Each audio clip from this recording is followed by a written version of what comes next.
Mets general manager Billy Eppler joins us now. Hey, Billy, Mark Malusis and Maggie Gray here on WFAN in New York. Thanks for the time this afternoon. Congratulations.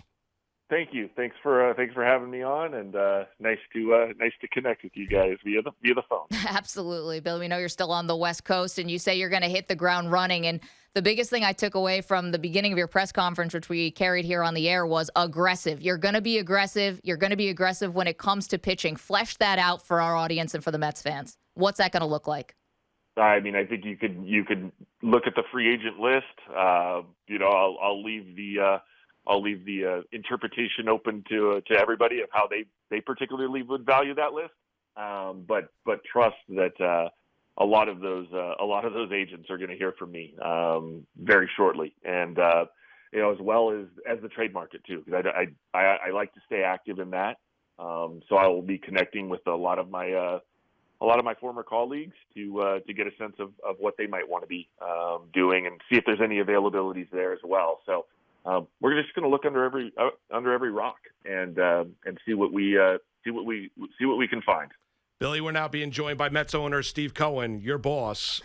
Steve, hey, Mark. How are you? Good, Steve. How are you? Maggie Gray, thanks for the time. Hey, Steve. Uncle Stevie. Can I call you Uncle Stevie? Yeah, call me. Sure, that works. Uncle Stevie, we got questions for you. We're just going to hit the ground running here, and thank you for joining us on WFAN, the first time you've appeared on the fan since you bought the Mets. Steve, who is leading this search? Let's just start there. We got different reports at every turn. It was Sandy. It was you. It was Chris Christie. I mean, who was leading the search for general manager? It was a joint effort. It was Sandy and me leading the effort.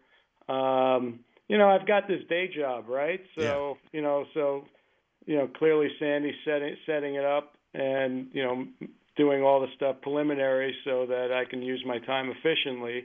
And, but obviously I was actively involved. I mean, I would call it it was a major time suck. Okay. I mean, I spent a lot of time on this but we really got to the right place. And I know that because at the owner meetings, unsolicited, people were coming up to me just, saying just a great hire, great guy, a real pro. And, So I'm really happy where we ended up, and actually, it's really funny, and people say, God, it was such a long search. In my business, to find a senior executive like this might take 6 to 9 months. In baseball, if you don't get it done in 3 weeks, you're a slacker. So we went about it in a very methodical way, and. But, happily we got to the right place. Well, Steve, but you had a year for the president of baseball operations. That one you've had time for. Why has that been so hard to fill? Well, there are restrictions, right? I mean, you just can't go talk to somebody, right, and offer them a job, right? There are rules against that. So, I'm respecting the rules. And, I don't know what happens elsewhere, but I'm highly respectful of the rules that baseball has, tampering rules, things like that. Sure. So just because you have names in mind doesn't mean you can actually talk to them. Mm-hmm. Steve, what separated Billy? Well, it was clear once the conversation got going, the depth of his knowledge, his ability to talk about all aspects of the game, his ability to communicate. That really. As a leader, I think it's really important that you have that ability.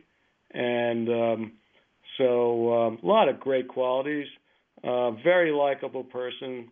I just imagine the players in the locker room getting along with him, easily, coaches and the new manager too.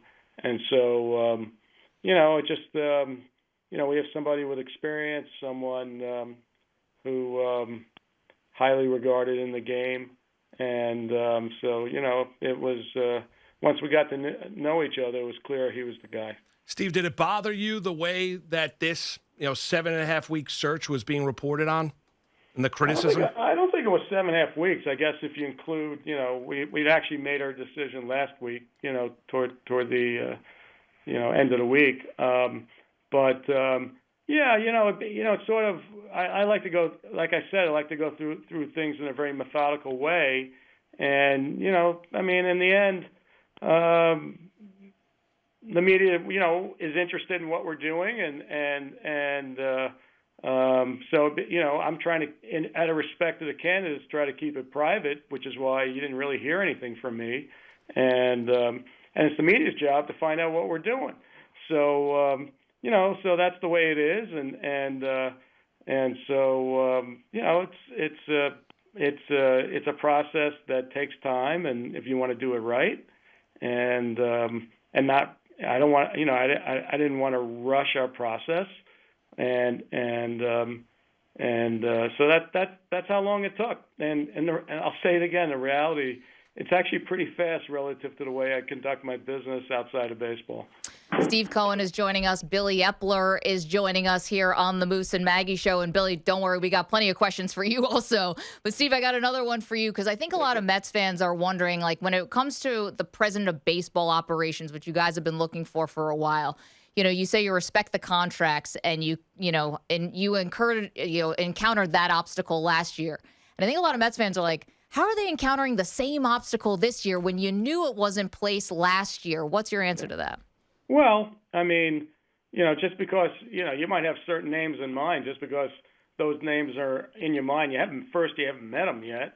And second, doesn't mean that they're interested, right? And out of respect to the rules of baseball, you really can't have those conversations until unless you follow the right procedures, right? You need to ask for permission. That's the way it works. And so it's a little bit of a maze to go through. And, and just because, people have contracts. And just because, listen, if I have somebody under contract, I respect that. Somebody wants to keep their person under contract. So, it's a little bit of a, and, like I said on the press conference, people, they have families. Yep. They're comfortable in their lives where they live. Totally get it. But Steve, this seems like a dream job. Yeah. We talk about that, like having you Great in place. opportunity. You're obviously willing to spend the resources. This is music to Mets fans' ears. We obviously see New York as a positive. We all we live here. We love it here. And also some of the pieces that you have in place in the roster, namely Jacob deGrom. I mean, we see this as a dream job. Was it like a tough sell?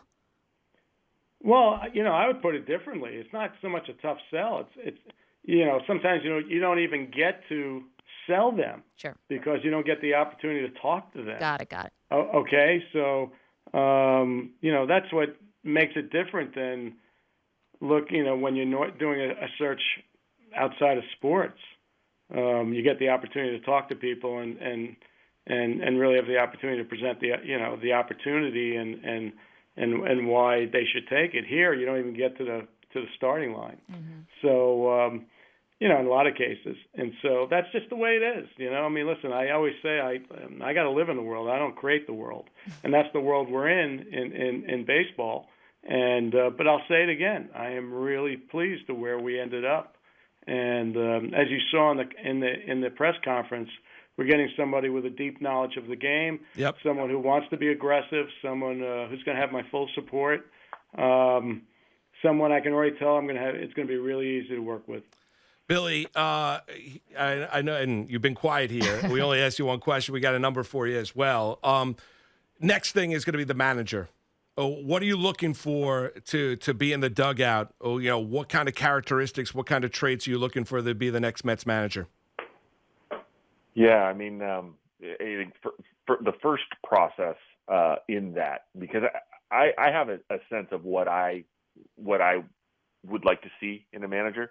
But I'd really like to sit with some of our senior baseball ops group and reconnect. Steve and I have talked a little bit about this, but reconnect with him and reconnect with Sandy on it and get a sense of, okay, what criteria do you think is important inside the dugout? And I alluded to this a little bit in the press conference, whether it's in-game tactics, is it connectivity to fan base and the media?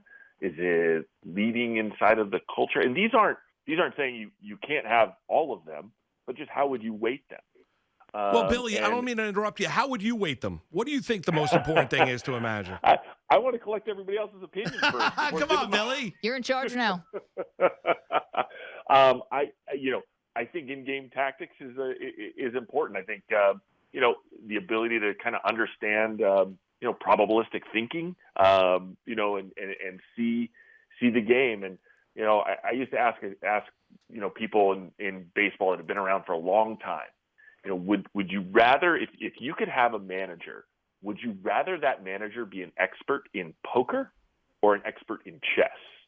I always found that was like really good, it was more of a fun question to ask. And you know what? There's no right answer, right? But that gives you a little bit of a sense of okay, so if that's where we're going, like we could push to this population of candidate. And so that was a really fun question I used to ask. I've asked even former managers what they think. And so, but I do want to be true to this process and hear the feedback from the people I mentioned. It feels like the as NFL Combine. As far as how they see it. Yeah. Are you a dog or a cat? Yeah. Well, what kind of sandwich would you be? I mean, I respect the outside the box thinking for sure. Billy, just looking at, your record as a GM with the Angels, and I'm sure obviously in hindsight, there's probably a lot of things you loved and a lot of things you would have done differently, but didn't have a winning record, not a playoff team when you were there. Pitching was the weak spot. These are some of the pressure points that the Mets are facing right now. I mean, how do you plan to do things differently than you did in LA? Well, I think, I think some of the resources will be a little different. So that can help. And we did have a number of season-ending injuries. I think when I was there might have been 4 or 5 Tommy Johns, maybe even 6. I think there were 6 Tommy Johns out of our rotation. And that was really tough to endure when we had, which was very public, the bottom of the barrel farm system. There was a number of people just saying, like, when I first got there, they were ranked 30th. And the 4 seasons preceding that, they were ranked 26th to 30th. And that exposes you if you do have injuries. So if we were, starting the year in 2000, I think it was maybe 13-3, and everybody's rolling, and Shohei's dominating on the mound, and Garrett Richards dominating on the mound, and we're humming, and then elbow injury, and we just had nowhere to turn. So we will, we'll be able to address this roster through free agency, through the trade market, because I love the trade market as well, but also make some acquisitions that are going to reinforce that depth. And sometimes that comes from your waiver wire. That comes from aggressive minor league free agency, because navigating that 162 game season, you're going to need a lot of players. Oh, believe me, the Mets know that. Steve, I want to ask you, what should the Met fan this offseason expect in terms of financial flexibility for Billy and the payroll, what he should be able to add this offseason? Well, listen, we're, like I said in the press conference, we're already at 185. We need pitching. We need probably some people in the outfield. Pitching's pretty expensive, right? And Yep. so, as we've seen from some of the early deals that have been done already. So, we're going to have to open up the pocketbooks and be willing to spend for the right player. There's no number. We'll have to gauge it, but we're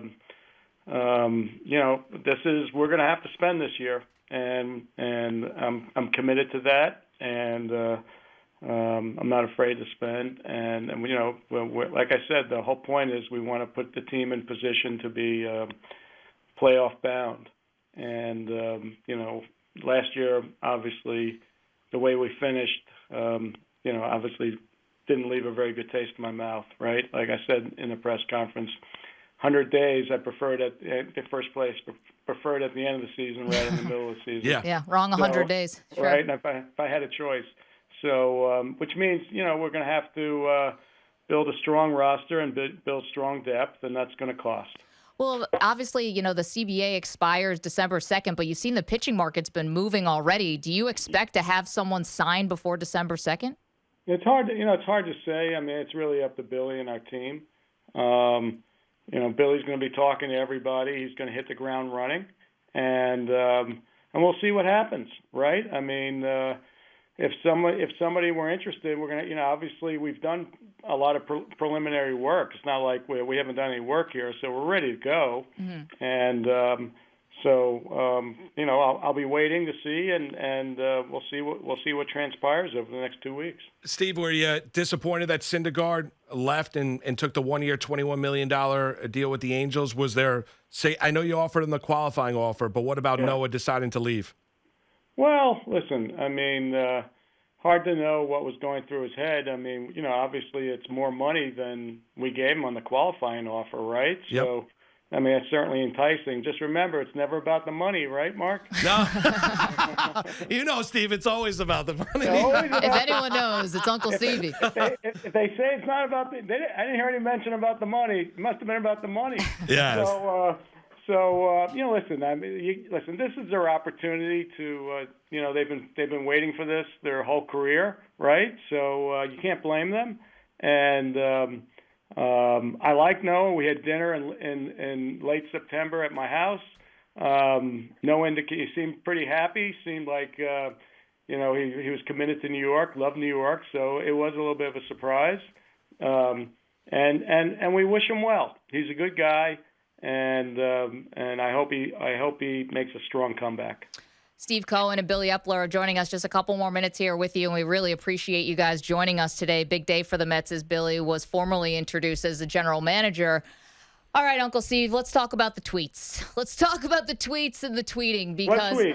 I haven't tweeted. Which ones are you talking about? Well, you want to go through them? Let's go one by one. I don't think we have the time. Let's go with. We could be here all day. I know we'll do a telethon. We'll raise money. Here's the thing, right? So there were some reports, and it was multiple. It wasn't just one reporter or two. It was multiple reporters with presumably different sources saying that your tweeting was like leading to sort of eye rolls around baseball and that it was maybe impacting even the search for, executives. Like when you hear that stuff, what does it make you think? Are you considering changing your approach to social media next season? Well, those comments are like, it's the person behind the tree, right? We don't know who's complaining and who's saying it. And, the reality is it's new, right? An owner tweeting and interacting with the fans is probably not going to sit well with everybody, right? I mean, some people probably think, God, that they wouldn't do it themselves. And other people might say, God, that's kind of interesting. And so for me, it was about just interacting with the fans and having them have access to the owner. I get stopped in lots of places, and they love the tweeting, and that's who my audience is. I'm not really concerned about how other people in baseball feel about it. It's really about me interacting with the fans, and I've been quiet over the last 6 weeks, 8 weeks because I knew I was going to be doing this search. And I didn't want to make it a public search and be commenting on a nightly basis. And so out of respect to the candidates. And so I'm glad it's over, and you'll probably be seeing me trying it again. Steve, is that 3 to 5 year championship window realistic? I mean, listen, the one thing you realize, it's hard to win, right? Hard to win a World Series. And so I think Billy put it pretty well in the press conference. There's a certain probability, and it's our job to give ourselves the best probability we can on a yearly basis. If it turns out it's 3 to 5 years, fantastic. I think the idea, though, is to give ourselves – you got to be a little bit lucky to win the World Series, right? There are 30 teams trying to win, right? Look at the Braves this year, Steve. Right? A lot of teams are, really good teams, and they get in there and they get knocked out at some point. So, but the whole point is to be there on a yearly basis. And if you do it and you keep knocking on his door, you're eventually going to win one. Steven, in your perfect world, is Baez a Met for the future, pairing him up with Lindor in the infield? Well, listen, he did a phenomenal job for us. He's an exciting ball player to watch. He brings a lot of energy to the table. I really like Javi. Well, we had a great dinner together after the season, and he's a terrific ball player. And so, but once again, I'm going to leave it to our baseball people to make those decisions. And if they decide that, Javi's, that's their decision, I'm going to support it. Billy, last one, we'll close it out here. And that is the baseball decisions here, just for all clarity. You have final say. I know you're going to lean on Sandy. Sandy once mentioned it during the presser that, you're going to take the ball and run with it. You're going to final say over personnel decisions here for this organization? I don't know if that's the way to frame it, because you're going to have dialogue. And then in your dialogue, you're going to present evidence, rationale for why you want to do something. But at the end of the day, when I've talked to Steve and Sandy, it was conveyed that, if you show the rationale and the conviction behind a particular transaction, absent of anything financial, we're gonna give you that runway. Hey, Billy, congratulations on getting the job. Met fans are excited for the next 4 years. Steve Cohen. Steve, congratulations. We appreciate the time. Hey, Steve, Evan Roberts is upset that you're ducking him. Do you want to comment on that or no? What's that? Evan Roberts feels like you're ducking him. Any comments on that? Who's Evan Roberts? He's a season ticket holder, Steve. No, I'm kidding. I'm not talking to him at all. Listen, I just want to thank our fans and wish them a very happy Thanksgiving. You as well, Steve. Same Appreciate to you, it. Steve. That's Steve Cohen and Billy Eppler.